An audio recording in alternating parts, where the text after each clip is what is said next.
Hey guys, welcome back to another video. Today we are reviewing another Micro Galaxy Squadron ship, and this one is the Razor Crest. So let's get started.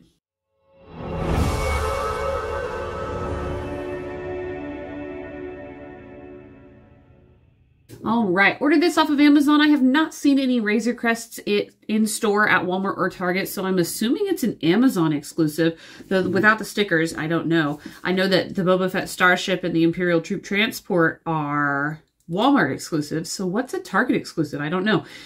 There is no list that tells me this that I can find, at least. But anyways, there is also a variant. It is not considered a chase because it doesn't have a chase sticker, but there's a variant of the Razor Crest, which, again, I haven't been able to find, but it's the damaged one. It comes with Kuel and an off-world Jawa, so maybe I can find that one day, but for now, this is the actual Razor Crest that I have with its really nice launch edition sticker. That one's put on so well. It looks so pretty. And this one's in a box, as you can tell.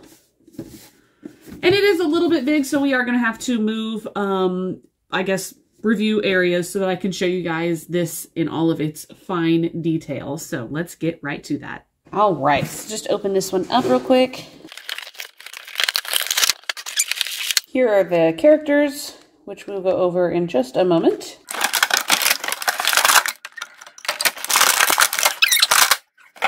All right, here we are with the ship, and it always looks so gigantic in the box, but it's actually not that big. It does look great, though. I really like all of the tiny detailing, and it looks like there's a lot to do, so I'm excited to try that out. The yellow highlights look really good, and then the engines are nice, kind of like a faded bronze. Down at the bottom here, it has some landing gear. If I can get it unclipped, that is. Some landing gear, which is nice for display, just like that. Looks really good with that landing gear, actually. The cockpit opens, I know. There we go. And there is a little hole in there for Grogu's pram, which we'll demonstrate in just a moment when I take the characters out, but it looks pretty detailed, nice inside the cockpit.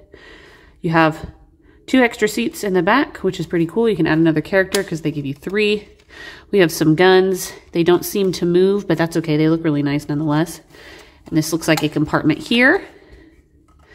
And I don't know, let's see if you can see that, but there is a weapons rack right on the inside. That's actually pretty dang cool. Would be nice if they had colored it in, but it's just a little detail into the wall, though. You can see lots of different weapons, which is really, really neat. I like that a lot. So there's your little onboarding ramp there. This ramp in the back also does open. There we are. And it looks like we have somebody in carbonite inside. We'll have to explore that from the top because it's going to be a little bit hard to access. I think you can sort of spin it, but yeah, there's the interior a little bit through that panel. And then the main top part comes off, and there's actually, even though it's all rather monochromatic, there's a lot of detail in here. I'm rather impressed. So let's see. So yeah, we have a carbonite character which can come off.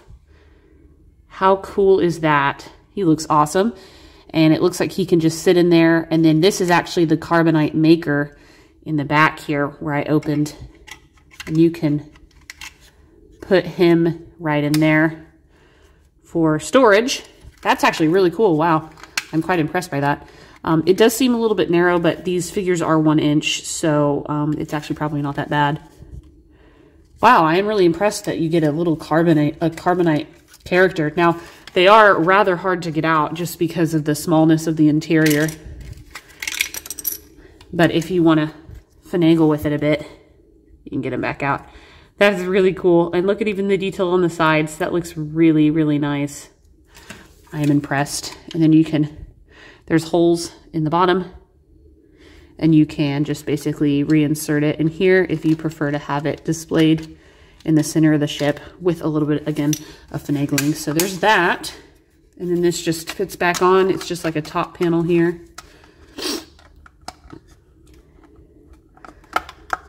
There we go. just like that. And it clips back into place. And I believe also you can take the covers off the engines. Yep. Just like that. You can see their detail. Again, I love that this Jazzwares has made such detailed ships, but it just makes me laugh that they're all the same color. Like every piece is just about the same with a wash. Of course, that does allow for a great deal of customization if you like painting these kind of things. And I mean, honestly, there's enough detail on the front. It doesn't really need any color, but on the inside, I would prefer a little bit more color. Overall, it's really, really nice.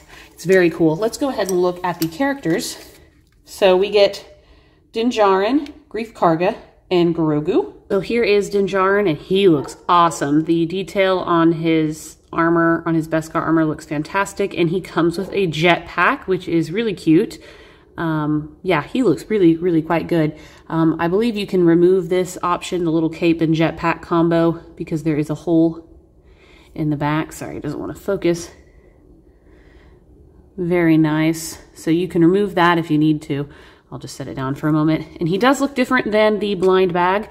This is the blind bag Mandalorian with his pre-Beskar armor. Durasteel armor, I think is what it's called. So he does look different. And this one doesn't have a jetpack, so that's really cool. It's really nice that even though we get the same character, we get a different version of it. And I'm really quite impressed with the paint detailing on this figure. He's very, very nice looking. Then we have Greef Karga, and he looks very good himself.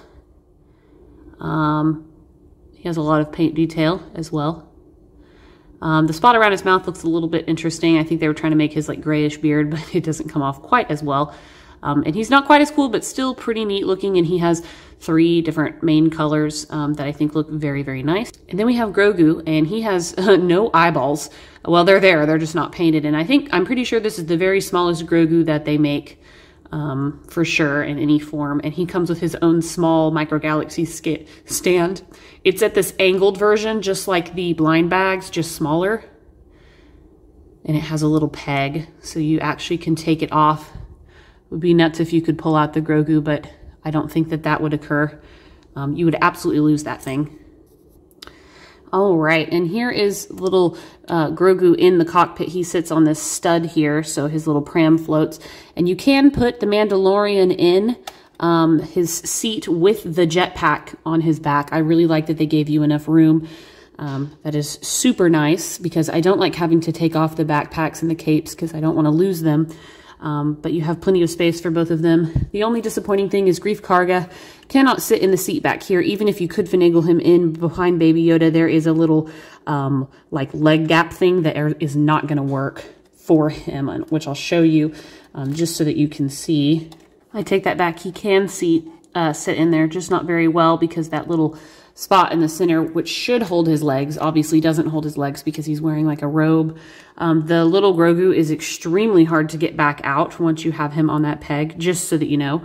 But overall, it's pretty cool. If you don't want Greef Karga in here, there is plenty of places inside the Razor Crest that you could put him, as well as, again, when it comes to storage, there is no specific place for the stand, but you can throw it inside the Razor Crest. That way you don't lose it.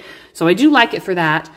I love that the Mandalorian is different than the blind bag one, and he actually is a lot more detailed, which is really cool. And he should stand on his own, as they all do. There we go. Beautiful. Yeah, he stands on his own. That's really cool. And then we can have little Grogu on his stand, and then Greef Karga stands on his own as well. I think this is overall a super, super cool ship. There's a lot of detail on the inside, just like in the Millennium Falcon or the Slave One. You also do get a bonus carbonite creature. It's actually the Mithril that you can take out if you please. And overall, I think it's really cool. It's not too big. I think it's perfect size for the characters. And it looks really, really nice. So anyways, guys, thanks so much for watching. Let me know what you think in the comments below. And until next time, I will see you guys later.